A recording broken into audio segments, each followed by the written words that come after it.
Well, I think that you can acknowledge that we have bad news on a lot of fronts and acknowledge that the market can be choppy. Perhaps the market has not made a bottom, but also accept the fact that there can be opportunities in a market like that. There are ways to outperform in a market like that, and that since what we all do is manage assets for individuals or institutions that allocate a certain amount of their assets to the stock market, saying, well, we'll just sit in cash is not a solution. Okay. I mean, all right, so no, show me the way, have a show way me to, the way. If there are ways, I know our viewers are sitting at home and says, okay, Carrie, you show me the way. I need ideas. Then what's the way? Yeah.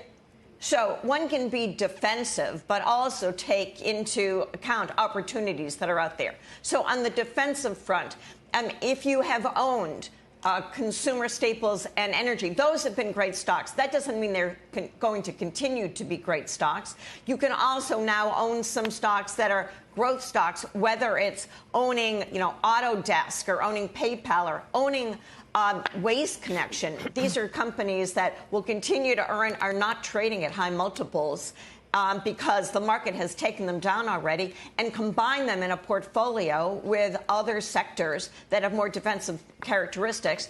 And then you can get 3%. You can get 3.4% on some treasuries right now as part of that mix. But saying this is a bear market, we shouldn't own stocks, is not really what Josh means. He's just saying that there is downside potential. But if you miss the top big names in terms of top percentage change in the market, so that you wait for a bottom, but then you never hit the days that it goes up 4% or 5% in a day, you can miss a lot of the upside of the equity markets. So nobody really wants to sit there and say, oh, this is it, bingo, this is the bottom. You can't do that, much as people can't pick the top. So I think having a portfolio that straddles sectors and types of stocks is appropriate in this market. Right.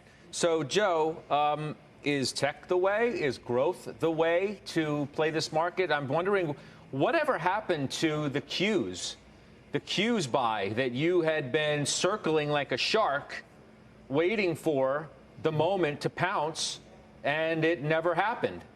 Why not? Because I told you on Overtime, I like money more than I like being right and being able to come on CNBC and say, I told you so. No. What I want to do is, in my strategy, react to what I'm seeing in the market.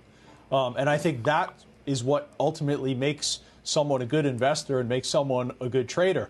I think right now you have the least amount of clarity, at least myself personally. I have no confidence in telling you where the next 5 or 10% in this market is, up or down. I come on the network all the time, and I'll say, well, I think we could go 3% higher or 3% lower. Forgive me of course for I had it. You had it 10 days ago or whatever, a week ago, and now you don't have it anymore? Where'd it go? Like, what happened? Technicals got washed away. It was predicated on the move in the technicals, and that was washed away. And again, last week I said when I came on Overtime with you that we had lost the technicals, and now we're hostage to the fundamentals. Soft landing, hard landing.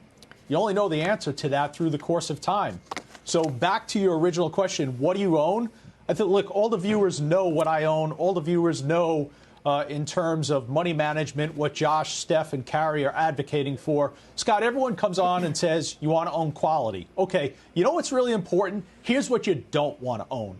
You don't want to own companies who are still challenged by the cost of capital being normalized and trading near 52-week lows. Guess what? DocuSign made a 52-week low today. Your favorite names like Intel and Paramount, they made 52-week lows today. Look at the ARK fund, which is near its 52-week low. Look at Zoom, which is near its 52-week low. Look at the cannabis sector, which everyone a couple of years ago wanted to own. These are the things that you can't own right now, and I think that's what's important. Where you avoid the potential for outsized risk losses, that's how you manage through this process of time. Well, what makes it especially challenging, Josh, is that you don't know what the right price is, right? Time is one metric.